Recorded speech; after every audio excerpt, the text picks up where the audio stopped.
السلام علیکم، امید ہے آپ سب خیریت سے ہوں گے۔ چند روز قبل آپ سب کو پتہ ہے کہ بھارتی سکھ آرٹسٹ سدھو موسے والا کا قتل ہوا، اور اس قتل کے نتیجے میں لوگوں میں شدید غم اور غصے کی کیفیت پائی جا رہی تھی۔ اگر ہم بات کریں بھارتی عوام کی، بھارتی پنجاب کی، تو اوبویسلی ان کی برادری کا، سکھ برادری کا ایک بندہ مرا، ان کو تو غصہ آنا اور ان کا دکھ اس چیز پر ہونا بنتا تھا، کیونکہ ان کا تو وہ ہم مذہب تھا۔ لیکن اس کے برعکس کئی ایسے افراد میری آنکھوں کے سامنے سے گزرے جو پاکستانی ہیں، جو اللہ کے فضل سے مسلمان ہیں، کلمہ گو ہیں، اور اگر آپ ان کی پوسٹ دیکھیں فیس بک پہ، ان کے اسٹیٹس وغیرہ دیکھیں، ان کی ایون پروفائل پکچرز دیکھیں، تو اس سے آپ کو اندازہ ہو جائے گا کہ انہیں ایک غیر مسلم آرٹسٹ کی موت کا، کے قتل کا کتنا دکھ ہے۔ لیکن دکھ ہونا بھی چاہیے، ناحق جو انسان قتل ہو اس کا ہر انسان کو دکھ ہوتا ہے، چاہے وہ پھر مسلمان ہو یا کافر ہو۔ انسانیت کے جذبے کے تحت بنتا ہے آپ کو دکھی ہونا۔ لیکن مجھے اختلاف ان لوگوں سے اس جگہ پر ہوتا ہے کہ بحیثیت مسلمان آپ ریسٹ ان پیس کس طرح لکھ سکتے ہیں ایک غیر مسلم کے لیے؟ ریسٹ ان پیس کا مطلب اگر آپ اس کو آسان الفاظ میں سمجھنے کی کوشش کریں، آپ بیسکلی اس کے لیے دعا کر رہے ہیں، اور بخشش کا ذریعہ تو ہمیں بحیثیت مسلمان پتہ ہے کہ کلمہ اس کی شرط ہے، کلمہ گو ہونا بخشش کی شرط ہے۔ لیکن آپ ہماری نسل کے حالات دیکھیں، آپ دیکھیں کہ ہمارے لوگوں کے رویے کس طرف جھک رہے ہیں۔ دنیا پرستی میں ایک میوزک کے آرٹسٹ کی موت پر، ایک غیر مسلم کے آرٹسٹ کی موت پر اس طرح لگ رہا تھا کہ معاذ اللہ خدا نخواستہ ان کے سگے بھائی کی موت ہو گئی ہے۔ اسی سینیریو کو دماغ میں رکھتے ہوئے آپ آ جاتے ہیں ذرا دوسری طرف۔ 2-3 روز قبل بھارتی جنتا پارٹی یا بی جے پی، جو کہ بھارت کی سب سے بڑی سیاسی جماعت ہے، اس کے 2 ممبرز نے سر عام کھلم کھلا گستاخی رسول کی۔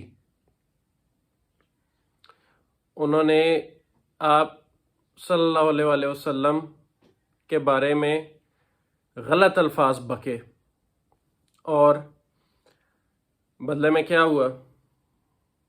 بدلے میں کچھ بھی نہیں۔ کچھ کیوں نہیں ہوا؟ کیونکہ مسلمانوں کی غیرت مر چکی ہے۔ کبھی آپ حالات کی طرف توجہ دیں، کبھی آپ حالات پر غور کریں، تو آپ کو سمجھ آئے گی کہ اللہ پاک بنیادی طور پر ہماری غیرت کا امتحان لے رہا ہے۔ ہر سال یا ہر دوسرے سال کبھی یورپ سے، کبھی امریکہ سے، کبھی بھارت سے، اور کبھی دنیا کے کسی کونے سے اگر آپ دیکھیں، یہ گستاخانہ مواد نکلتا ہے۔ بیسیکلی اللہ پاک ہماری غیرت ٹیسٹ کر رہا ہے کہ ہم میں وہ حمیت ہے، ہم میں وہ غیرت ہے کہ ہم اپنے نبی پاک صلی اللہ علیہ وسلم کی شان کی حفاظت کے لیے بول سکیں، ان کی عزت کی حفاظت کے لیے بول سکیں۔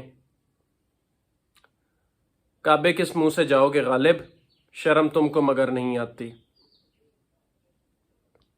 اللہ پاک قرآن پاک میں فرماتا ہے وَرَفَعْنَا لَكَ ذِكْرَكَ، اے نبی ہم نے آپ کے لیے آپ کا ذکر بلند کر دیا۔ یہ اس آیت کا مفہوم ہے۔ نبی پاک صلی اللہ علیہ وسلم کائنات کی وہ ہستی جن کے لیے اللہ پاک نے یہ زمین اور کائنات بنائی، یہ 7 آسمان بنائے، اس ذات کی حفاظت، اس ذات کی عزت کی حفاظت میرا رب بے شک خود کر سکتا ہے، وہ کسی کا محتاج نہیں ہے۔ لیکن آپ کو اور مجھے یہ سمجھنا پڑے گا یہ ہمارا امتحان ہے۔ ہماری غیرت کا امتحان ہے۔ اللہ پاک ہمیں جھنجھوڑنا چاہ رہا ہے۔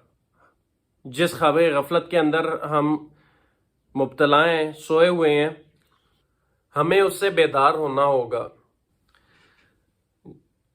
جیسے کہ میں نے ویڈیو کے سٹارٹ میں حوالہ دیا تھا ایک بھارتی سکھ آرٹسٹ کی قتل کا، جس کے رد عمل میں کافی لوگوں کا جو ریاکشن تھا وہ میں نے آپ کو بتایا۔ لیکن انہی لوگوں کی اگر میں بات کروں، اتنا بڑا واقعہ ہو گیا، دو افراد نے ایک جرأت کی آپ صلی اللہ علیہ وسلم کی شان میں گستاخی کرنے کی، اور ان افراد کے کانوں پر جوں بھی نہیں رینگی۔ معاذ اللہ، ایک کافر کی موت، ایک غیر مسلم کی موت ان کے لیے زیادہ دکھ کا باعث تھی بجائے توہین رسالت کے۔ اللہ سب کو ہدایت دے، اللہ ہمیں ہوش کے ناخن عطا فرمائے ہم کس طرف جا رہے ہیں۔ نبی پاک صلی اللہ علیہ وسلم کی ذات سے بڑھ کر ہمارے لیے کچھ بھی نہیں ہونا چاہیے۔ آپ صلی اللہ علیہ وسلم کی حدیث پاک ہے، تم میں سے کوئی شخص مومن تب تک ہو ہی نہیں سکتا جب تک میں اس کو اس کے مال، اس کی جان، اس کی اولاد سے بڑھ کر نہ محب ہوں۔ یہ اس حدیث کا مفہوم ہے کہ ہر چیز پر نبی پاک صلی اللہ علیہ وسلم کی محبت غالب ہونی چاہیے۔ لیکن نہیں، کہنے کو ہم مسلمان ہیں اور ایک غیر مسلم کی موت کا دکھ ہمیں نبی کی عزت سے بڑھ کر ہے۔ امت مسلمہ کی پرسانح حالی سب کو معلوم ہے۔ ہم اس قابل ہی نہیں کہ ہم ان بدبختوں پر لشکر کشائی کر سکیں، but the least we could do is boycott their products۔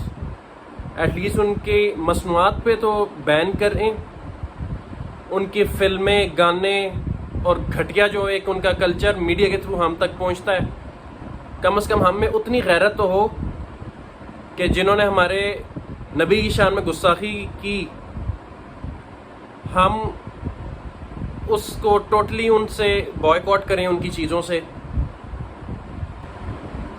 تمام قسم کے تجارتی تعلقات ان سے منقطع کر دیے جائیں، ہر قسم کا سفارتی تعلق ان سے ختم کر دیا جائے، ان کے سفیر کو بلا کر ٹھڈے مار کر ملک بدر کیا جائے،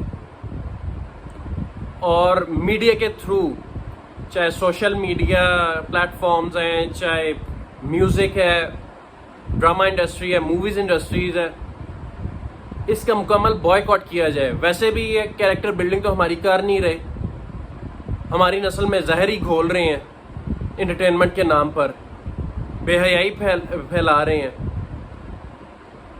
اب وہ وقت آ چکا ہے کہ پاکستانی قوم، مسلمان امت اس بات کا تہیہ کرے کہ ہم ان بدبختوں کی اس گستاخی کو ٹالریٹ نہیں کریں گے، ورنہ وہ وقت دور نہیں ہے کہ جیسے اللہ پاک نے پچھلی قوموں پر عذاب کے کوڑے برسائے، ہم پر بھی وہ عذاب کا کوڑا برسے،